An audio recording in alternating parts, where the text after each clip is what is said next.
그러면 요 두 가지 중에 우선 팽창 우주에 해당하는 부분을 짧게 한번 읽어보고 그에 대해 얘기를 좀 길게 아마 할 것 같네요.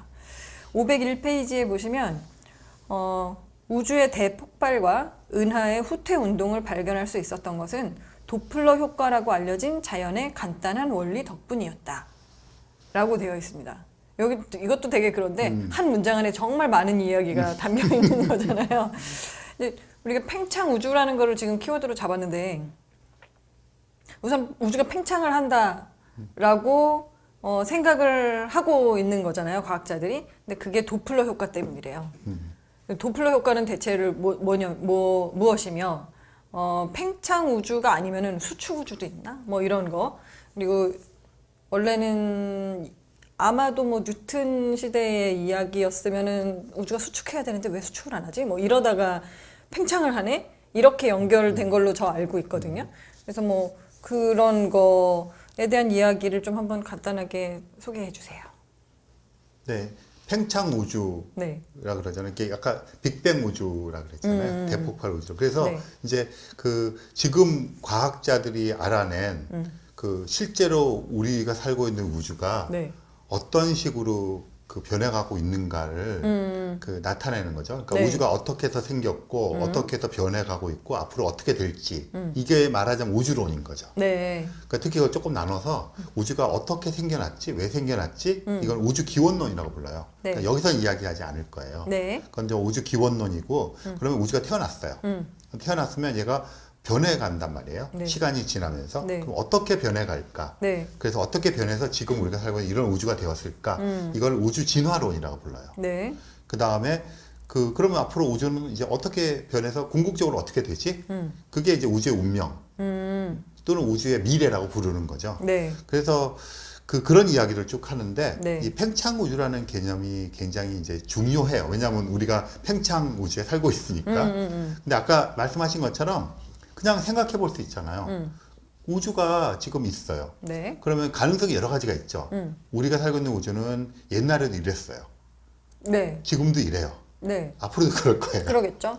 그런 거를 뭐 생각해 보면 우리가 경험하고 있는 일상에서의 경험이나 일생을 살아온 경험에서 보면 뭐 이렇게 주변은 그냥 뭐 많이 변하는 것 같지만 계절은 다시 찾아오고 그쵸. 그렇게 생각하면 이 넓은 그 우주는 그냥 그렇게 있는 거죠. 네, 맞아요. 그렇게 생각하는 게 사실은 아주 그 상식적으로 생각하거나 우리의 경험치를 생각해서 이상할 게 없어요. 네.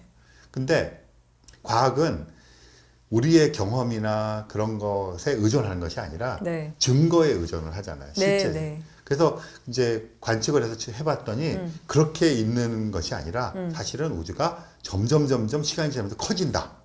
그게 팽창 우주예요. 그게 말하자면. 약간 이론으로 가지고 있는 그런 게 아니라 약간 관측을 했더니 이렇던데? 라고 시작한 거 부분이 되게 재밌는 것 같아요. 맞아요. 그게 네. 이 도플러 효과를 네. 설명하는 그 부분인 거잖아요. 네. 그래서 그거를 발견했던 사람들 뭐 이런 이야기가 아마 여기 연결될 것 같아요. 네. 그래서 지금 말씀하신 대로 네. 팽창 우주는 그 관측을 해봤더니 관측한 게 기존에 갖고 있는 지금 말씀드린 걸 이제 정상 상태 우주론이라고 그러는데 그냥 우주는 원래 그랬고 원래 그랬어 그러면 불변이잖아요. 네. 그다음에 뭐 그런데 그런 거로 설명할 수 없는 관측 결과가 나온 거예요. 그 허블이라고 하는 사람이 그걸 발견했는데 네. 그래서 해보니까 아무리 그걸 설명하려고 고전적으로 우리가 알고 있던 걸로 해도 안 되니까 새로운 해석을 도입을 한 거예요. 네. 근데 그 새로운 해석이 우주가 팽창한다고 우주 공간 자체가 팽창한다고 하면 잘 맞아 떨어지는 거예요. 네, 네. 그래서 이제 팽창 우주가 받아들이기 시작했죠. 근데 그거는 하나의 증거잖아요. 그렇죠. 그러면 이제 과학자도 이렇게 접근을 하는 거예요. 그 팽창 우주를 지지하는 다른 증거는 없니? 물어보는 거예요. 그래서 이제 과학자들이 막 찾았어요, 고안을. 그랬더니 다른 증거들이 되게 많아요. 그게 잘 맞아 떨어지는 거예요. 그러면 이제 이렇게 하는 거죠. 그런데 팽창 우주라는 게 있고 팽창 안 하는 우주가 있지 않니? 그럼 이 둘을 구분할 수 있는 게 네. 어떤 거는 팽창 우주만이어야만 나타나는 결과가 있고 네. 어떤 거는 팽창 우주든 팽창하지 않는 우주든 다 나타날 수 있는 게 있잖아요. 그렇겠네요. 뭐 예를 들어서 우주 안에 물질이 존재해요. 물질의 생성은 우주가 팽창하든 말든 그렇죠. 어떤 뭐 우리가 그 별의 일생에서 성운이 있는데 주변에 약간의 그 국부적인 현상을 이렇게 생성될 수 있잖아요. 그럼 그거는 두 우주론을 구분할 수 있는 관측적인 증거가 아닌 거죠. 그러면 결정타가 있어야 돼요. 두 개를 구분할 수 있는. 네. 그래서 그 결정타가 이제 있는데 그 결정타가 우주가 팽창을 한다면 이러이러한 결과를 가져야 되고 이러한 현상이 일어날 거다. 그러면 그거를 관측해봐라 이렇게 예측을 할 수가 있겠죠. 네. 그런데 그 예측대로 관측이 되면 팽창 우주가 맞는 거고. 근데 이쪽의 정상 상태 우주론은 아무리 용을 써도 이런 현상이 일어날 수가 없어요. 원리상. 네. 그러면 두 개를 비교를 해보면 딱 맞잖아요.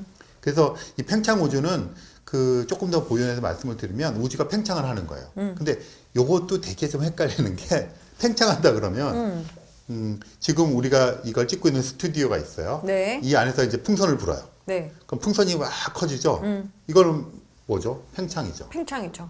그러면 근데 이게 일상 용어이기 때문에 그런데 이거는 우주 팽창하고는 좀 달라요. 네. 공간 속에서 있었던 어떤 것이 커지는 거예요. 근데 우주의 팽창한의 개념은 이 풍선이 이 방이라고 하는 곳에서 커지는 게 아니라 네. 이 방 바깥은 아무것도 우리가 상상할 수 없는 거예요. 이 방 전체가 우주예요. 네. 근데 그 미영님이랑 저는 가만히 이렇게 앉아 있는데 이 스튜디오라고 하는 우주가 이 공간이 두 배, 세 배 막 커지는 거예요. 자체가. 그러면 우리는 어떠냐면 둘이 이렇게 앉아서 쳐다보고 있는데, 네. 그런데 서로 막 멀어지는 거예요. 우리는 가만히 있는데. 네. 네. 그러니까 우리가 이 공간 안에서 커지는 것이 아니라 우리가 속해 있는 이 공간 자체가 커지는 개념. 네. 그러니까 이걸 우주로 생각하면 그런 거죠. 그러니까 그게 팽창 우주예요. 네. 그러면 되게 이상하잖아요. 옆에 우리가 쳐다보고 있는 곳은 별로 팽창 안 하는데. 우주. 네. 그럼 이것을 증명할 수 있는 관측적인 증거들이 있어야 되는데 허블이 발견한 게 첫 번째 먼저 말씀을 드리면 네. 풍선 아까 비유를 했지만 풍선 비유하지 말고 조금 더 이렇게 비유를 해보죠. 여기 지금 미영님이랑 저기가 둘이 있고 이 미영님 뒤쪽에 한 명이 더 서 있다고 생각해 봅시다. 그리고 네. 세 명이 나란히 앉아 있어요. 그리고는 이 우리가 살고 있는 이 방이 두 배, 세 배가 두 배가 커졌어요. 네. 1초 동안에. 그러면 미영님이랑 저는 이게 1m라고 치면 이제 2m가 됐겠죠. 네. 1초 동안에 네. 1m가 늘어나서 2m가 됐어요.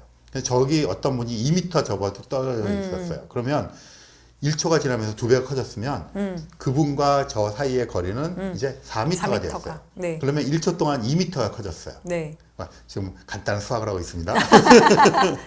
그러면 그게 이제 공간 자체가 팽창하기 때문에 공간 안에 있는 미영님과 저 말하자면 우주의 기본 단위인 은하들이에요. 이것들이 이렇게 된 거죠. 그러면 관측하는 제가 이제 봤을 때 미영님은 1초라고 하는 우주의 시간이 지나가는 동안에 1m가 멀어졌어요. 저로부터. 네. 그러면 1초 동안 1m가 멀어지면 속도가 1m per second인 거죠. 네. 근데 멀어지니까 후퇴 속도라고 하는 거예요. 그래서. 근데 2m 떨어졌던 사람은 1초 동안 2m를 멀어졌잖아요. 네. 그러면 1초에 2m가 멀어지는 속도를 2km per second라고 부르는 거예요. 그러면 가까운 것보다 멀면 멀수록 멀리 떨어져 있는 은하일수록 우리로부터 더 빨리 멀어진다는 그렇죠.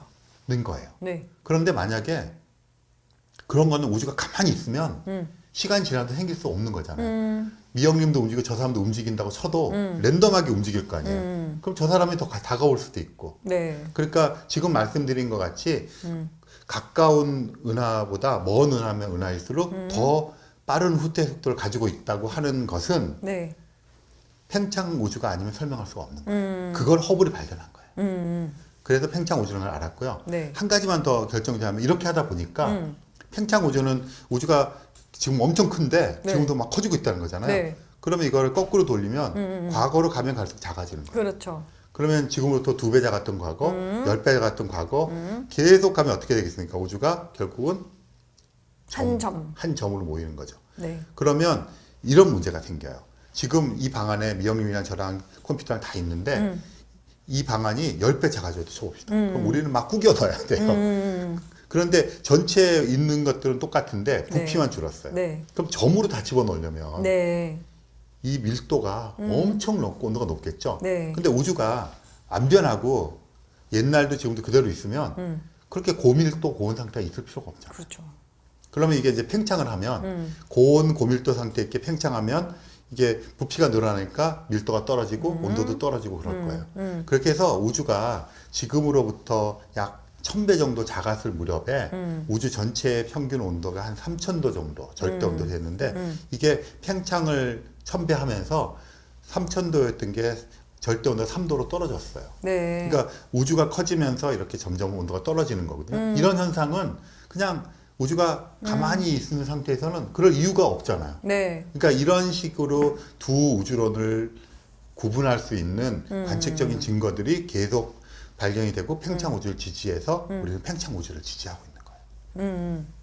네, 그렇게 되어서 이 팽창 우주, 대폭발 우주론, 네. 빅뱅 우주론이 지금 현재 우리 우주론의 패러다임이 되어 있어요. 그러네요. 그러니까 개념은 되게 어려운데 또 이렇게 비유를 하면 또 들은 건 그럴듯한데 네. 사실 이걸 또 파고 들어가면 또 좀 어려워요. 네. 왜냐면 이제 이미 그냥 일반적인 사람들은 아 빅뱅에서 시작됐구나라고 그냥 배우고 시작했기 때문에 맞아요. 아 빅뱅을 먼저 발견했는데 팽창을 했나? 약간 이런 생각을 그렇죠. 하고 있지만 이런 얘기를 듣다 보면 팽창을 하고 있네라는 걸 발견한 다음에 그러면 뒤로 돌리면은 작잖아. 이렇게 해서 빅뱅 우주론이 나왔다는 거잖아요. 그렇죠. 그런 건 이제 예측을. 근데 생각해 보니까 그 현대 미술이었던 뒷산 같은 사람의 네. 경기를 집어넣고 뭐라고 네, 써놓고 이렇게 하는 건데 네. 그러니까 되게 아이디어가 되게 좋잖아요. 네. 그리고 뭐 파이프 이렇게 마그리트를 해놓고 이것은 뭐가 아니다. 뭐 이러고. 근데 그런 생각을 하기 전에 네. 그걸 보니까 너무 당연하고 공감이 가요. 네. 근데 그러기 전에 그런 걸 생각을 해내는 거는 엄청나게 힘든 일이잖아요. 그러니까 그렇죠. 지금 말씀하신 것처럼 그 빅뱅 우주가 팽창한다고 하는 관측적인 개연성 있는 증거들을 발견하고 나서 다시 또 팽창 우주 개념을 하는 거랑 네. 팽창 우주 개념을 생각하고 그렇게 하는 거는 굉장히 다른 얘기잖아요. 네. 그래서 말씀하신 대로 이거는 관측이 먼저 된 다음에 했는데 여기서 또 아인슈타인이 등장을 해요. 네. 이게 1929년에 허블이 네. 팽창 우주를 발견했어요. 네. 물론 그 전에 이제 비슷한 이야기를 르메트르라는 사람이 했기 때문에 네네. 지금은 허블 르메트르 법칙이라고 부르는데 네.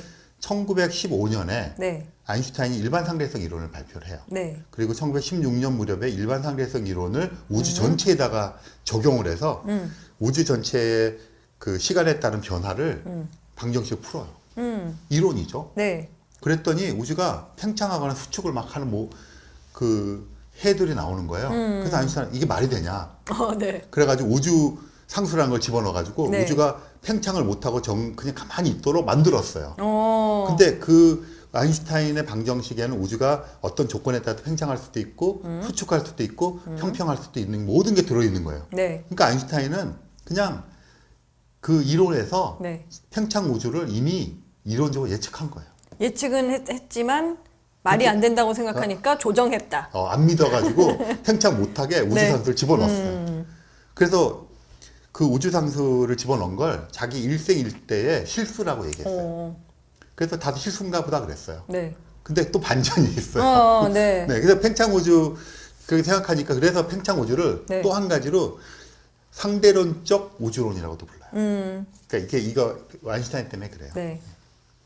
뭐 대충 팽창 우주에 대한 개념이 조금 이해가 되셨나 모르겠어요. 네. 네.